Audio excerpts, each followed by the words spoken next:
Oui. Oui, j'arrive. Oh, salut mes enfants. Bonjour, Comment maître. allez-vous? On va bien.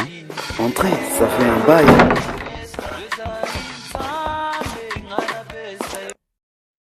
Mais ne restez pas debout, prenez place.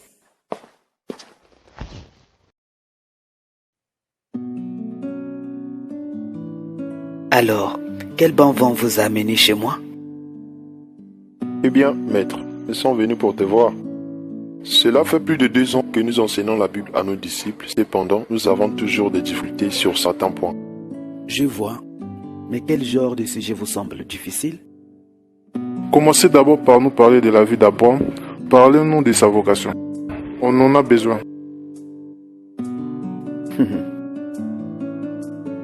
Ah.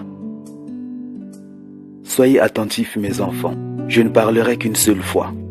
Retenez bien ce que je vais vous dire au sujet de la vocation d'Abraham. Abraham, l'enceinte d'Israël, fut un homme de même nature que vous. Il fut appelé par Dieu à sortir de la maison de son père pour servir l'unique Dieu. Dieu lui promit une terre où il résiderait lui et sa femme, ainsi que son équipe, pour contempler les merveilles divines.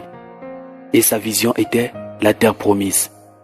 Et selon la promesse, cette terre serait un endroit où coulerait le lait et le miel qui symbolisent la bénédiction.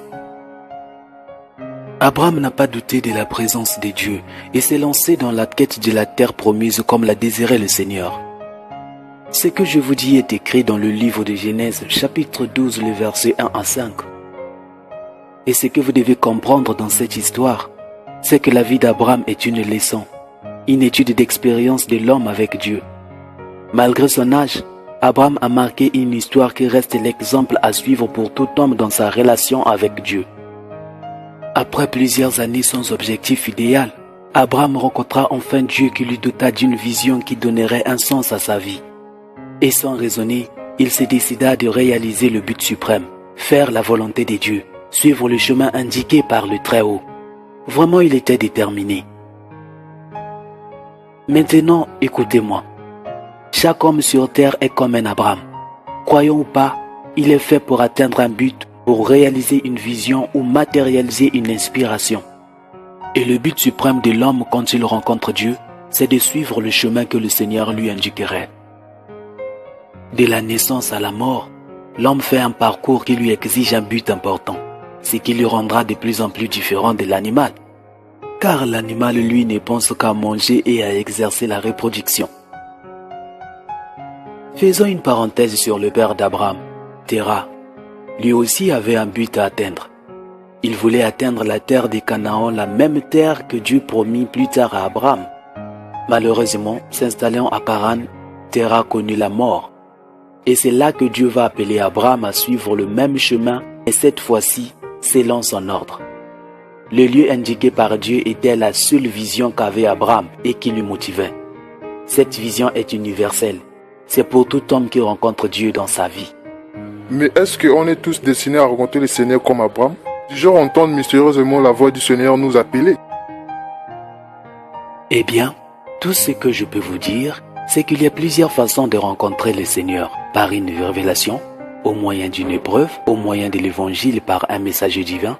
En fait, tout dépend de la volonté de Dieu et du moment voulu par lui seul. Et quand vous rencontrez le Seigneur, il vous révèle toujours le chemin à suivre. Par-dessus tout, retenez toujours une chose.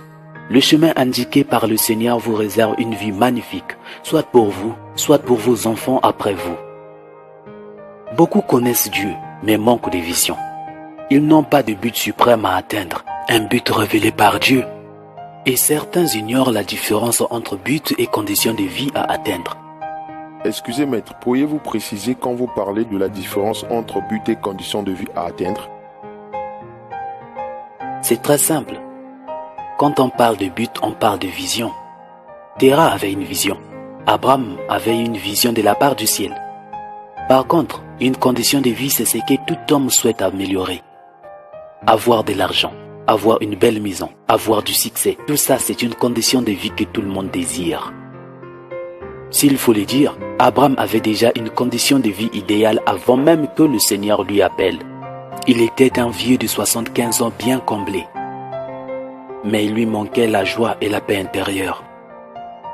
Ce que le Seigneur lui avait donné comme vision a fini par changer sa vie dans tous les plans. Nous sommes tous des Abraham, appelés à devenir grands en suivant le chemin que le Seigneur des cieux nous indique. Le but suprême et important dans la vie, c'est faire la volonté de Dieu, de marcher dans la direction qu'il indique, sans tourner à gauche ou à droite, peu importe la durée du temps. Ne vous vantez pas d'être en relation avec le Père des Lumières si vous n'avez pas une vision à suivre. C'est la vision qui nourrit l'alliance. Sans vision, l'alliance est morte et inutile. Abraham avait une vision, et en suivant la voie, il a nourri son alliance avec le Seigneur en devenant intérieurement et selon sa foi l'ami du Très-Haut. Grandissez en sagesse, en intelligence et en amour. Si vous êtes vraiment les enfants abrahamiques par la foi et partagez une alliance avec le Seigneur. Vous devez suivre le chemin indiqué par le Seigneur si vous l'aviez rencontré chacun de différentes manières. Marchez selon la vision. Ne vous laissez pas embrayer par des pensées de devenir riche ou avoir du succès.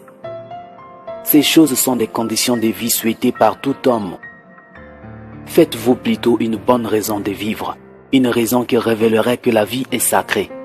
Et devenez des gens signifiants. Merci beaucoup maître pour ce que vous nous avez enseigné. J'ai vraiment compris quelque chose. Vraiment merci maître de mieux comprendre. De rien mes enfants. C'est normal, on doit avoir des moments comme ça.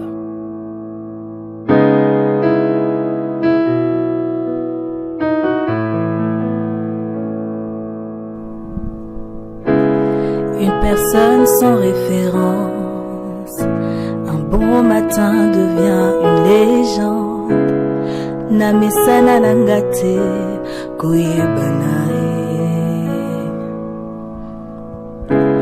Les courtes prières en public et les résultats sont magnifiques. C'est que les nanga koumela na lusamboe.